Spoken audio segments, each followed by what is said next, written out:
कि જ્યાં ભગવાન રામ પર વિવાદિત ટિપ્પણીને લઈને એનસીપી નેતાને માફી માંગવી પડી છે। જી હા, આ વિવાદિત ટિપ્પણીને લઈને ઠેર ઠેર વિરોધ થયો હતો અને તે બાદ એનસીપી નેતા જીતેન્દ્ર અવહાડે માફી માંગી છે। ભગવાન રામને લઈને વિવાદિત નિવેદન બાદ માફી માંગી હોવાની વિગત।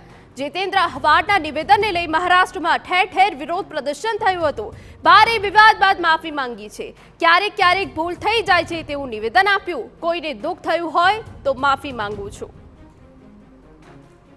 તો એનસીપી નેતાએ માફી માંગી છે।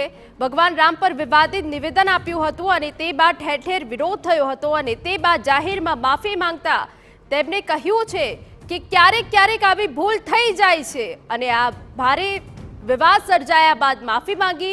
કોઈને દુઃખ થયું હોય તો માફી માંગુ છું। તો આવો સાંભળીએ શું કહ્યું। रेस नहीं था, तब खाते क्या थे राजा राम, और राम क्षत्रिय था, तो क्षत्रिय का खाना ही मांसाहारी होता है। लेकिन आप कह रहे हैं इसको लेकर कंट्रोवर्सी कहीं ना कहीं होती है, आपको नजर नहीं आ रही? क्योंकि क्या राम को मांसाहारी करना, क्या कंट्रोवर्सी? कंट्रोवर्सी क्या? राम का खाना क्या था? कोई बता देवे कि राम मेथी की भाजी खाता था। आप अपने कहे पे कायम है बिल्कुल, इसको कभी बिल्कुल कायम है। ये है आप क्या भारत को शाकाहारी बनाना चाहते हैं क्या? इस देश के 80% लोग आज भी मांसाहारी है, वो राम भक्ति है ना।